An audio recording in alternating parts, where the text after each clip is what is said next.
안녕하세요. 백두산 금융연구소의 백두산입니다. 4월 3일 금요일 아침 9시 11분입니다. 어제 미국 국제유가 빨로 올랐습니다. 국제유가가 장중에 30%까지 올랐었는데요. 마침 제가 운 좋게 그때 좀 집에 늦게 들어와가지고 이걸 실시간으로 보고 있었는데, 야, 정말 어쨌든 호가창 보니까 정말 가슴 떨리더라고요. 장중에 34%까지 올랐었는데 제가 어쨌든 이 순간 호가창을 보고 있었는데 정말 어마어마했습니다. 역사의 한 순간을 또 눈으로 봤구나 싶은 그런 뿌듯함이 좀 몰려왔는데, 아무튼 그래서 중간에 거래 정지까지 잠깐 됐었고요. 왠지 모르겠어요. 근데 중간에 하여튼 멈췄었어요. 거래 중지도 한 잠깐 1, 2분 정도 되기도 했었고 그랬는데, 아무튼 국제유가가 올랐다라는 거로 인해서 어떤 미국의 에너지 섹터에 있는 부실 기업들의 유동성이 좀 그죠? 그 부실 기업들의 신용성, 신용도 문제 이런 게 좀 해결되지 않을까란 기대감에 그런 걸로 인해서 지금 어제 미국이 많이 올라서 마감을 했습니다. 미국이 그래서 현재 S&P 지수 보시면 요런 그림, S&P 지수 보시면 요런 그림입니다. 보셔야 될 거는 제가 어제 말씀드렸지만, 어제 밤 좀 늦게 올린 영상에서 말씀드렸지만, 요렇게 박스권으로 이제 보셔야 될 것 같습니다. 당장 뭐 추가 하락으로 갈 것 같지는 않은 게, 지금 보시면 어제 국제유가 올라가는 바람에 여기서 일단은 미국이 잘 지지하는 모습 보여줘서, 일단은 그렇다면 여기 위에 4거래일 동안 만든 고점이 있고 여기 이틀 동안 지지한 어떤 저점이 있다면은 일단 당분간 요 박스권으로 생각하면 되지 않을까 라는 일단 그런 생각입니다. 당장 요 밑으로 일단 떨어지고 그러지는 않아 보이네요. 물론 이것도 이제 오늘 양봉을 기준으로 이제 오늘 저녁도 오른다는 가정하에 드리는 말씀이지, 여기서 만약 또 양봉 나오면은 그땐 또 얘기가 좀 달라질 수 있겠죠. 예, 그러니까 오늘 저녁 양봉 나와야 되는데, 오늘 저녁 양봉 나와야 될 자리니까 양봉 나와야 되는데, 오늘 저녁 여기서 또 음봉 뽑아내면서 밑에 지지선 위협하면 또 어쨌든 골 때리게 되는 겁니다. 자, 아무튼 뭐 그렇고요. 미국장 얘기는 조금 이따가 하고, 한국, 이게 사실 요즘에 정말 웃기는 것 같아요. 이렇게 보면 어제 미국이 하락 마감, 미국이 한 3% 4% 빠졌으니까 한국 빠지겠지 근데 올라요. 오늘 미국 한 2% 3% 올랐나요? 그죠? 2% 올랐나? 몇 프로 올랐지? 어제 미국이 2.28%, 어제 2.28% 올랐는데 오늘 한국은 뭐 상승 출발하나 했더니 뭐 거의 보합 출발, 약간 개파락 출발. 정말 참 정말 웃기는 장입니다. 하여튼 웃기는 장이에요.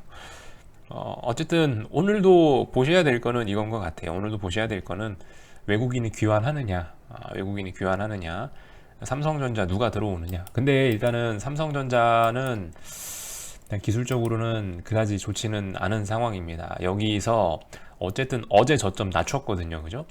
4월 1일 그리고 4월 2일, 4월 1일 날 저점보다 4월 2일이 더 낮아졌지 않습니까? 어제 아래꼬리 달면서 저점이 더 낮아졌는데, 어쨌든 이런 대형주나 어떤 선물 매매, 어떤 파생 상품 거래가 활발한 애들은 반드시 다시 한번 요 밑에 자리를 다시 한번 테스트해야 돼요. 다시 테스트해야지 이제 건전해지는데, 지금 일단은 오늘 미국장에서 별일이 있었는지도 모르겠는데 그걸 가지고 일단 갭상승 출발해버렸기 때문에, 솔직히 여기서 만약에 저점에 대한 테스트 없이, 아래 꼬리도 없이 이렇게 붕 올라가 버린다면 이거는 또 다시 이 밑에 내려와 가지고 테스트 해야 되는 그런 괴로운 일이 생길 수도 있습니다.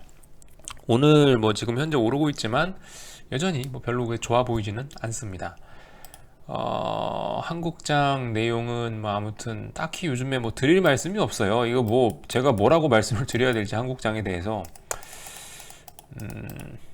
지금 그 요즘에 핫한 이런 원유 레버리지 상품들, 신한, 삼성 이런 친구들은 보시면 이제 거의 비트코인이 돼버렸죠. 이제 무슨 얘기냐면은 원래 ETF, ETN들이 좀 LP가 있죠. 유동성 공급자가 있어서 기초자산의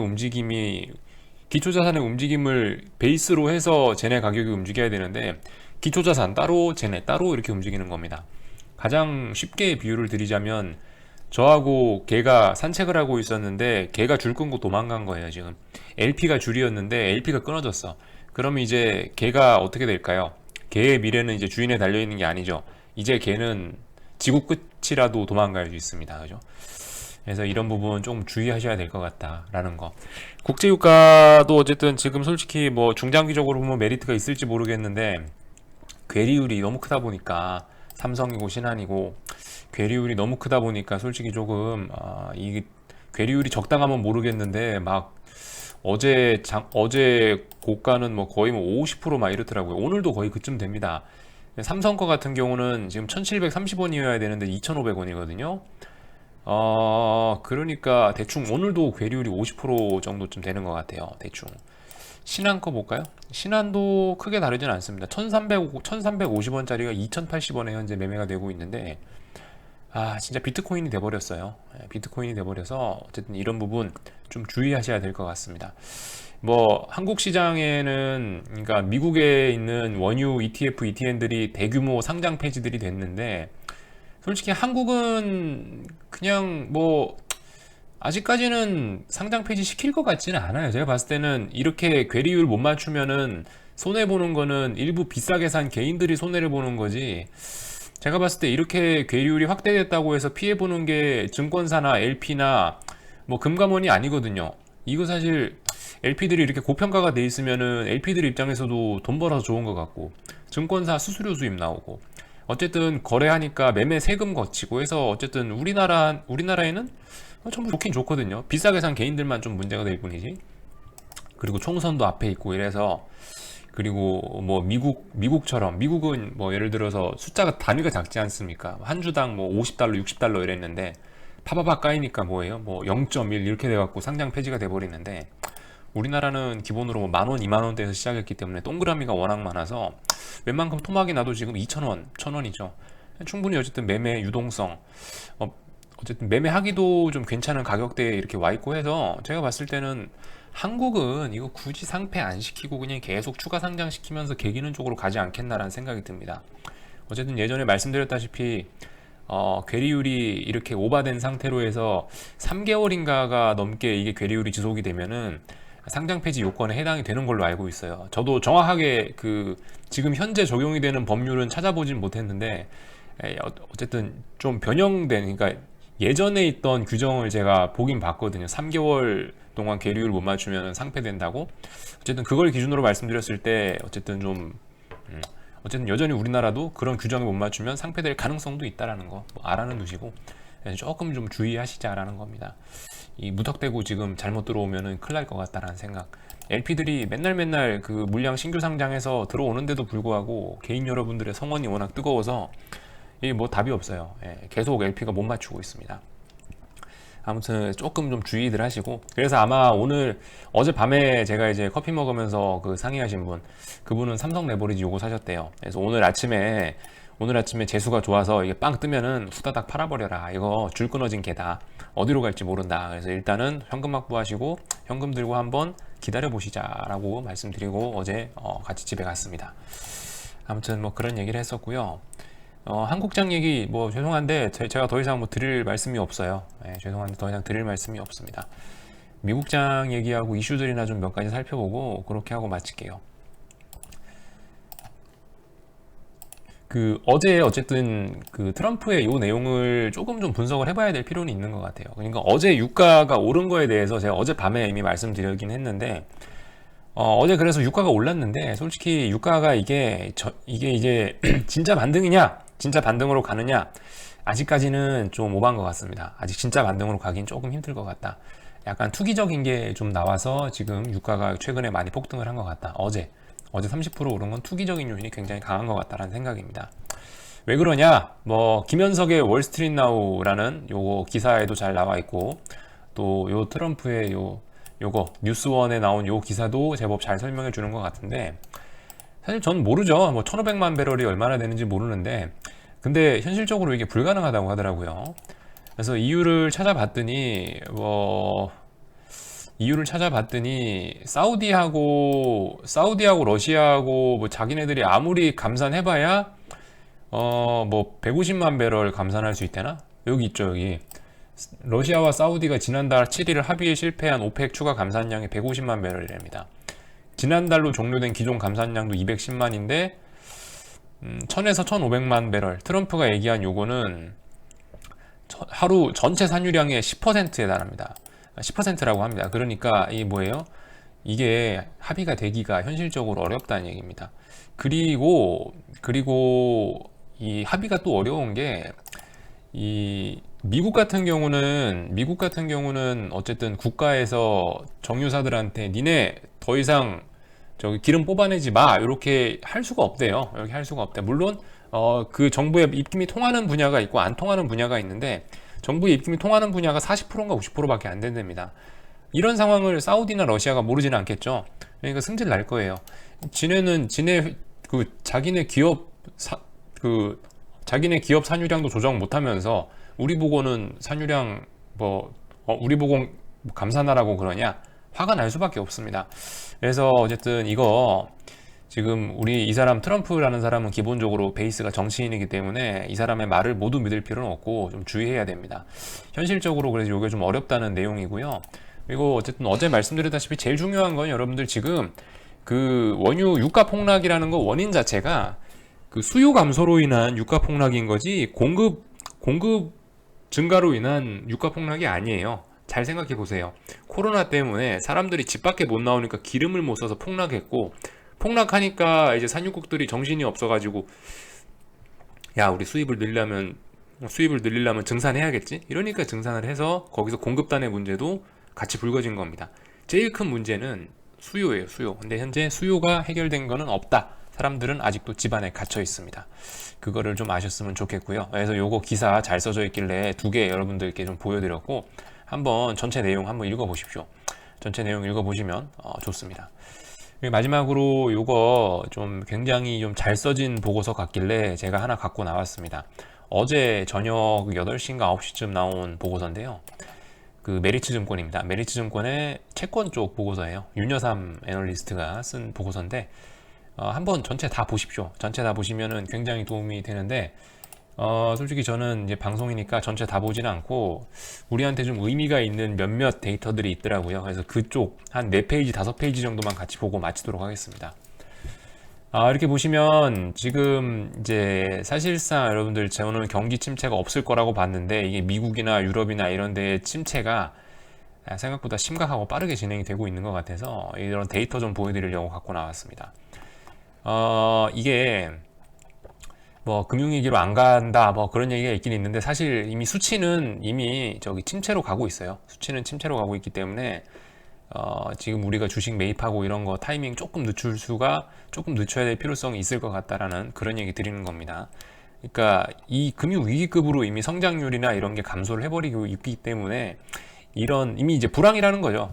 불황에서는 이런 주가의 회복이 한 3에서 6개월 정도 걸린다라는 말씀 드렸고 그를 뒷받침하는 자료인 겁니다. 뭐 특히 노무라 증권은 좀 너무 오버하는 것 같으니까 노무라 얘네는 빼고 미국 같은 경우는 올해 2020년 경제성장 전망치가 뭐 최소 잘 봐주는 데는 어쨌든 잘 봐주는 데도 기본으로 다 마이너스고요. 보통 한 마이너스 3% 4%대 정도 예측하는 것 같습니다. 참고로 2008년 금융위기 때는 마이너스 5%였다고 합니다. 근데 일단 예상치들이 이렇게 나오는 거 보면 중위값이 한 5% 정도 된대요. 근데 5% 정도라면은 마이너스 5% 정도라면 일단 금융위기라는 거죠. 위기급의 어떤 재앙이다라는 거. 유럽은 성장률이 더 안 좋고 유럽은 미국보다 한 1, 2% 정도 더 낮고 그러니까 위기 때의 그런 수치가 나오고 있는 겁니다. 다만 웃기는 게 중국하고 한국은 겁나게 좋아요. 중국은 아직도 플러스고요. 중국은 올해도 플러스 성장이고 한국도 사실 굉장히 선방을 하고 있습니다. 어떻게 된지 모르겠지만 한국도 일단은 뭐 거의 0%대 어쨌든 마이너스는 잘하면 면할 수도 있지 않을까 하는 게 현재 상황입니다. 한국은 참 신기해요. 어쨌든 이런 상황이고 그래서 지금 현재 경제 상황이 이렇게 안 좋다라는 거 그리고 우리가 지금 현재 아직 제가 문제가 해결되지 않고 있다고 하는 부분이 이런 부분입니다. 구체적으로 숫자를 좀 보여드릴게요. 우리가 좀 주의해서 봐야 될 부분은 이 채권 등급인데요. AAA, AA, A, BBB, BB, B, CCC 이렇게 있는데 BBB까지가 일반적인 정상 채권의 범주고요. BB 여기 이하부터는 이제 정크본드라고 보시면 됩니다. 정크본드 비율은 여기 보시면은 28%라고 합니다. 그 지금 요 부분은 아직 연준이 살려주고 있지 않기 때문에 이 부분에 대한 불안감이 지금 아직까지 시장에 남아있다라고 제가 말씀드리는 거고, 이 비중이 28% 정도 된다고 합니다. 2008년도보다 뭐 저신용 채권 비중이 뭐 늘었다, 이런 내용들이 있고요. 그래서 어쨌든 좀 주의하셔야 될 부분이 29페이지 요겁니다.